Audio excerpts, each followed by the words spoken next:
Olá pessoal, aqui é o Velgas, hoje dia 30 de novembro de 2022.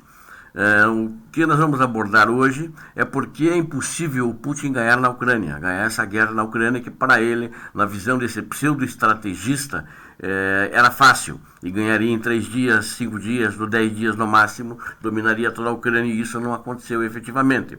Antes de entrar no assunto, eu quero pedir para vocês, inscrevam-se no canal. O que vocês veem aqui, vocês não veem em outros canais. É muito importante que vocês deem a força para o canal para eu continuar apresentando fatos inéditos para vocês e análises inéditas. Inscrevam-se no canal, caprichem no gostei ali no like e compartilhem com as suas redes sociais e façam seus comentários embaixo também. É muito saudável eu poder ver o que vocês escrevem e o pensamento de vocês, né? Muitos analistas concordam que, dada como a forma como a guerra na Ucrânia evoluiu até agora, Putin não poderá declarar-se vencedor. E apesar da Rússia ser uma grande potência militar, ela não foi capaz de derrotar um pequeno país liderado por Zelensky com muito menos armamento em quantidade, embora que agora o armamento que a Ucrânia está recebendo é de qualidade muito melhor que o da Rússia. O professor britânico, eu quero começar citando, Michael Clarke, ele é um especialista em questões de defesa, ele é do King's College de Londres.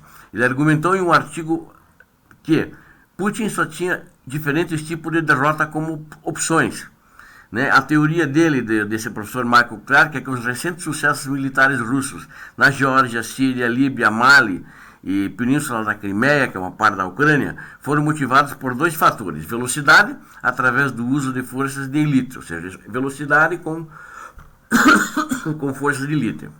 Água. E no caso da Crimeia, que é ucraniana também. Essa força bruta foi feita porque houve uma indiferença internacional, principalmente nos casos da Síria e Líbia. E no caso da Crimeia, agora na minha visão, na época tinha o Obama, que era o presidente dos Estados Unidos, que foi um frouxo, né? E na realidade foi o presidente mais fraco em toda a história dos Estados Unidos. Por causa disso, a Crimeia ainda está na mão dos russos. Mas essa continuação da guerra de 2014 para agora, onde eles começaram em 24 de fevereiro desse ano, com a Ucrânia, ele mordeu algo grande demais para ser engolido rapidamente. Houve uma tentativa de invasão relâmpago que falhou. Colocou 150 mil homens na fronteira, depois subiu para 180 mil e aí o mundo inteiro começou a ver como a guerra se arrastava. E não é fácil repetir brutalidades cometidas na Síria e sem ninguém ficar sabendo, né? Essa derrota romperia a imagem de Putin perante os russos e aumentaria a possibilidade de ele ser perseguido como criminoso de guerra, ou seja, ele está fazendo uma força para não declarar derrota e nem para não assinar um acordo, uma rendição, alguma coisa parecida, porque seria visto como uma derrota e o povo russo não perdoaria ele por isso. Diante desse cenário, o Michael Clarke fala: Putin poderia apenas jogar com a perigosa ideia de que a Rússia está enfrentando uma grande guerra patriótica 2.0, né? Ou seja, 1.0, vamos dizer que foi a Segunda Guerra Mundial. E ele estaria sozinho, heroicamente e bravamente, com o povo russo lutando contra a Europa. Na realidade, isso seria um erro estratégico, grosso, de um homem que poderia até fazer esse erro, mas acredito que não vai fazer, porque ele não é nenhum estrategista, mas seria um erro, porque quando ele fez uma mobilização parcial, nessa guerra que ele nem chama de guerra, chama de operação especial, quis mobilizar 300 mil homens, ele agora fala que mobilizou 300, não passaram de 200 mil. 1 milhão de pessoas em idade mobilizável fugiram da Rússia, foram para países onde ainda podiam ir, né? Um erro de abordagem por parte de Putin nessa impossibilidade de vencer essa guerra decorre de um erro que a Ucrânia não caiu. Esse é o erro dele. Putin acreditava que poderia chegar a Kiev, capital, decapitar o regime, né? Decapitar prender todo mundo, decapitar o presidente Zelensky, e o regime todo cairia como um castelo de cartas já em seguida, e o povo ia saudá-lo como libertador.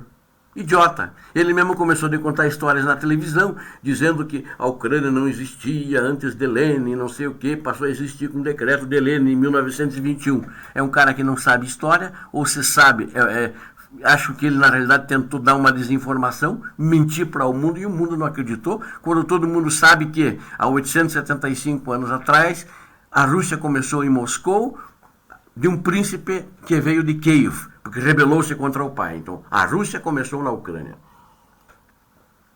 A Ucrânia, historicamente, ensina-se nas escolas, pelo menos ensinava-se até durante o período soviético, de que a Ucrânia é mãe de todas as cidades russas. Bom, eles não contavam com essa nova Ucrânia, no entanto. Essa Ucrânia não é a Ucrânia do tempo soviético. E ele, com essas mentiras que ele contava para si mesmo, ele interpretou mal a realidade ucraniana. Ele acreditava que Zelensky era um líder fraco, um exator que cederia. E não foi o que aconteceu.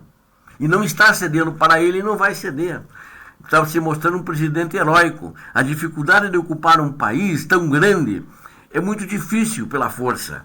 É necessária uma enorme quantidade de forças. No Afeganistão e no Iraque pode-se comprovar que uma ocupação duradoura nunca funcionou, principalmente se a resistência da população local persistir. Então ele não aprendeu com a história, nem com a história recente. Um artigo do jornal Político cita uma opinião de Mark Galeotti. Ele também é britânico, especializado na Rússia. Putin passou de perguntar-se, disse ele, como eu ganho, para como não perder. E essa é a pergunta que ele está tentando responder para ele mesmo. Na realidade, eu vejo que ele agora está tentando exercer uma paciência estratégica, ou seja, ganhando tempo para ver se o inimigo vacila. Então ele recuou no sul, né? Ele recuou, foi tocado da região ali do nordeste da Ucrânia também, de Kharkiv, e ele está tentando achar algum vacilo, acha que o inverno vai ajudá-lo, né? E nesse trabalho que o Putin está fazendo, mas existe uma impossibilidade dos russos vencerem no campo de batalha. Os ataques às estruturas têm aumentado, procurando deixar a Ucrânia e outros países europeus sem eletricidade, sem internet. Vocês vejam por quê. A Zaporizhzhia, por exemplo, fornecia eletricidade, não muito grande, mas fornecia para a Europa. Ele quer também fazer a Europa morrer de frio, né? Ele está encurralado. Ele tenta uma expansão de campo de batalha que envolve ataques fantasmas a infraestruturas que possam afetar a Europa. E ele mesmo fez um ataque no Nord Stream 2 que levava gás para a Europa e no Nord Stream 1, que foi misteriosamente desativado graças à sabotagem russa. Embora ele não reivindicou isso, nem reivindicaria a responsabilidade pelo suposto ataque. A Europa já não estava comprando o gás dele, então ele pegou e sabotou mesmo. Então agora vocês vão passar frio. Essa é a estratégia dele. Ele luta com os soldados ucranianos, mas ele quer, na realidade, prejudicar, destruir, se possível, a União Europeia. E também por que a OTAN não entrou na guerra até hoje, por exemplo?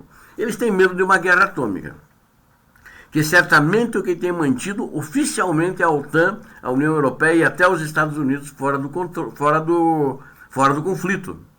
Mas ele não contava com uma coisa que freou a grandeza militar, e só então que o Ocidente passou a ajudar com armamento a Ucrânia. Embora que precisasse de muito mais armamento, mas a Ucrânia está dando conta. O que ele não pode vencer a Ucrânia é o fator humano. O heroísmo que o povo ucraniano demonstrou. O heroísmo que o exército, as forças armadas ucranianas demonstraram. A força aérea, o exército e a marinha. Eles tentaram tomar Odessa até agora e só levaram pau, não conseguiram. Agora, a questão mais importante que já foi decidida nesta guerra. Essa guerra talvez dure muito tempo ainda. Eu não acredito que vai demorar muitos anos, mas talvez dure um ano. Acho que vai até o ano que vem. Avance em 2024, não sei. Mas a questão mais importante já foi decidida. Os ucranianos não querem viver sob um novo império russo. Repito, os ucranianos não querem viver sob um novo império russo. A questão em aberto é quanto tempo levará para que esta abordagem penetre por trás das portas grossas, das paredes grossas do Kremlin e entre naquele cérebro descerebrados de Putin e sua gangue. Né? Putin não vai assinar uma rendição, né? Isso aí acho que é um consenso internacional. Isso é um sonho. E o que vai acontecer? Porque por que ele não vai assinar? Porque o futuro dele como presidente está em jogo. A guerra continuará e Putin jogará o trunfo do frio e da escassez para punir a Ucrânia e a Europa. Ele vai tentar desestabilizar a Europa e vai empreender um voo para frente para tentar continuar mantendo o mundo no limite, porque ele prejudicou todo mundo. Vamos ver se o ditador vai conseguir efetivamente este seu intento.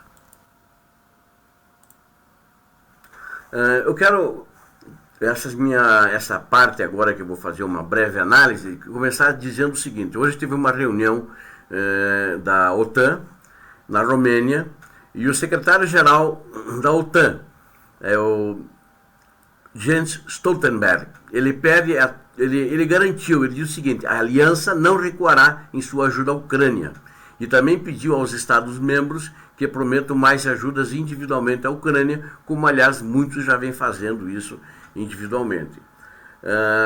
Eu quero destacar uma coisa: essa guerra pela morte de civis, destruição, os bombardeios que estão sendo feitos agora, que estão sendo feitos agora pela Rússia, eles são feitos contra alvos civis, zonas residenciais apenas, e contra a infraestrutura como eletricidade. Por que isso? Porque ele quer deixar a Ucrânia no escuro e no frio. Ele está mais ou menos conseguindo. Vamos esperar que não consiga. Estão chegando mais armamentos de defesa aérea para derrubar os mísseis. Mas aí mostra uma coisa: esse ditador, esse pseudo-estrategista, não tem valores. Não passa de um reles assassino, um serial killer em massa. Como Hitler foi um serial killer em massa, como Stalin foi um serial killer em massa. E eu diria, para concluir, o seguinte: a Rússia, ela perde muito com a guerra na Ucrânia. A longo prazo, ela perde muito mais que a Ucrânia. Eu acho que para ela chegar no estágio que ela está hoje, ela talvez demore uns 30 anos ou mais. Porque a Rússia que chegou no estado hoje, nos últimos entre 20 a 30 anos. E de uma perspectiva geopolítica, a Rússia do ditador Vladimir Putin está infligindo a si mesma uma ferida que nunca vai cicatrizar e que vai deixar um ódio muito grande, mesmo aqueles que apoiariam o Putin, mesmo aqueles que gostavam da Rússia, vai deixar um ódio muito grande contra a Rússia, pelo que esse dano que o Vladimir Putin está infligindo à Ucrânia, mas essa ferida nunca vai cicatrizar. E esse preço em sangue, em destruição material que a Ucrânia está pagando, a Rússia também está pagando. Dos 150 mil homens na fronteira que invadiram, quase 90 mil já morreram. Soldados, militares russos.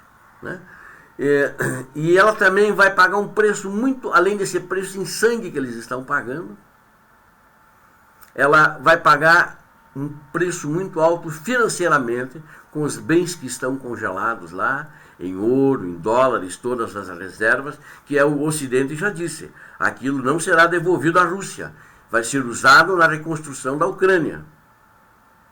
E também politicamente, na geopolítica internacional, a Rússia está acabada. A Rússia hoje é um pária internacional e vai continuar sendo sempre. Mesmo depois de Vladimir Putin, a Rússia será um pária internacional.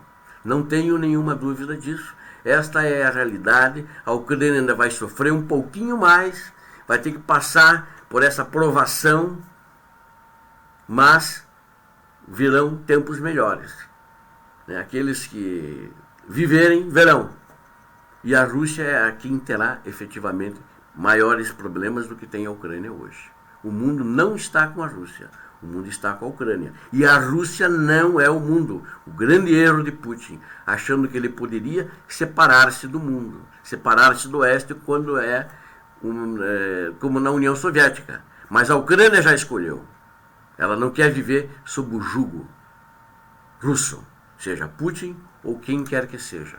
Ela quer ser um parceiro internacional de igual para igual. Inscrevam-se no canal, deem seu like. Se você assistiu até aqui o vídeo, tenho certeza que você gostou. Inscreva-se no canal, capriche no gostei para nós e compartilhe com suas redes sociais.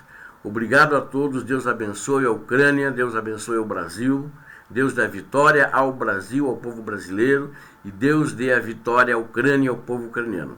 Deus abençoe a todos vocês. Obrigado a todos. Paz e bem.